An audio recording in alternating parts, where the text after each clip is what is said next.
Good morning students. Lecture number 7 की बात करेंगे, सैटेलाइट इमेज प्रोसेसिंग। ठीक है, satellite image processing in as important field in research. Basically जो सैटेलाइट इमेज प्रोसेसिंग है, SIP बोलेंगे, ये इम्पॉर्टेंट फील्ड है रिसर्च में and development and consistent of the image of earth and satellite taken by the means of artificial and satellites की बात कर रहे हैं। ठीक है, firstly the photograph are taken in digital form. सबसे पहले जो फोटोग्राफ लिए जाएंगे वो डिजिटल फॉर्म में लिए जाएंगे and later are processed by the computer to extract the information. उसके बाद अपन क्या करेंगे, जो कंप्यूटर में प्रोसेस करने के बाद उनको एक्सट्रैक्ट करते हैं टू एक्सट्रैक्ट द इंफॉर्मेशन, जो भी अपन को नेसेसरली इंफॉर्मेशन चाहिए।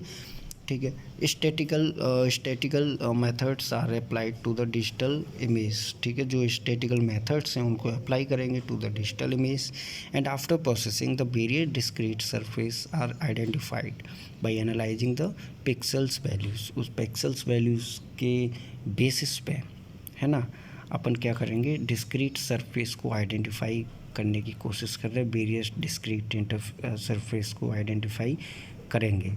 The satellite imaginary is widely used. ठीक है, बेसिकली ये जो इमेजनरी है वो वाइडली यूज़ करी जा रही है टू प्लान द इंफ्रास्ट्रक्चर। ठीक है, और to monitor the environmental conditions और to detect the response of upcoming disasters की बेसिस पे बात कर रहे हैं। बेसिकली यहाँ पे फेल ओवर की बात कर रहे हैं, तो फेल ओवर के केस में जैसे डिजास्टर मैनेजमेंट, जो डिजास्टर है उसका सबसे बड़ा कहीं ना कहीं दिक्कत होती है, तो अपन उसको कहीं ना कहीं उन चीज़ों को देखें। ठीक है, in broader terms we can say that the satellite image processing is a kind of remote sensing. ठीक है, which works on pixel resolution to collect coherent information about the earth surface. ठीक है, इसका यूज़ करके मैं क्या कर पा रहा हूँ, कोहेरेंट इन्फॉर्मेशन, जो अर्थ का सरफेस के बारे में कोहेरेंट इन्फॉर्मेशंस हैं उनको मैं ले पा रहा हूँ, कलेक्ट कर पा रहा हूँ। ठीक है, majorly they are 4 kind of resolutions associate with the satellite imagery. Basically 4 तरीके से अपन यहाँ पे 4 तरीके का जो रेजोल्यूशन है उसको अपन देख रहे हैं। These are spatial resolution. सबसे पहला है spatial resolution. It is determined by the sensor's instantaneous field of view, IFOV। ठीक है, इसके द्वारा अपन कर रहे हैं यहाँ पे। And is it defined as the pixel size of an image. ठीक है, जो डिफाइन करा जाता है the pixel size of an image that is visible to the human eye being measured on the ground, जो कि विजिबल रहता है या कि विजिबल कर सकते हैं, ह्यूमन आइज देख सकता है उसको, being measured on the ground पे मेजर्ड करने के लिए अपन यहाँ पे ऐसा कुछ कर रहे हैं जो स्पेशल रेजोल्यूशन है। Since it has high resolving power और the ability to separate and hence is term as special resolution. ठीक है, उसके बाद स्पेक्ट्रल रेजोल्यूशन की अगर बात करें तो this resolution measures the wave length internal size. Basically जो इस तरह का रेजोल्यूशन रहता है वो क्या करेगा, मेजर करेगा वेव लेंथ इंटरनल साइज और determines the number of wavelengths interval. जो बेसिकली वेव लेंथ के बीच इंटरवल रहता है उसको मेजर करता है, number of wavelength interval measure करेगा, डिटरमाइन करेगा दैट द सेंसर मेजर्स। ठीक है, नेक्स्ट है टेम्पोरल रेजोल्यूशन। टेम्पोरल रेजोल्यूशन की अगर बात करें तो the word temporal is associate with time. Basically time के साथ एसोसिएटेड है और डेज के साथ भी है। And it is defined as the time that passes between various imaginary cloud periods.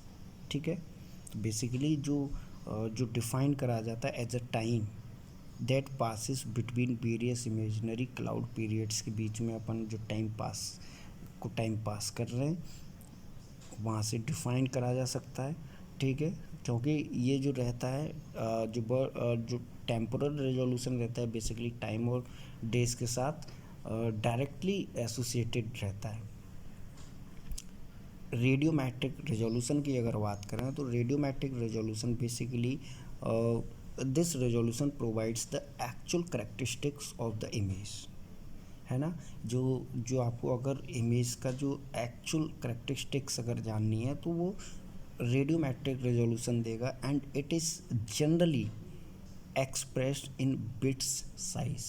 Bit size की फॉर्म में अपन इसको स्टोर करेंगे या जो भी इस तरीके से करा जाता है. It gives the effective bit depth, ठीक है, and record the various levels of brightness of imaginary system, ठीक है. दस satellite image processing has huge amount of applications in research, ठीक है, एंड डेवलपमेंट फील्ड्स. दोनों फील्ड में जो है इसका जो सैटेलाइट इमेज प्रोसेसिंग है वो एप्लीकेशंस रिसर्च फील्ड में भी है, डेवलपमेंट फील्ड में भी है, इन remote sensing, in astronomy and now even in cloud computing on a large scale, ठीक है. तो इनके अलावा यानी कि research, development, remote sensing, astronomy के अलावा क्लाउड कंप्यूटिंग में भी इसका बहुत ज़्यादा यूज है, ठीक है. आई होप आप लोगों को समझ में आया होगा. Thank you.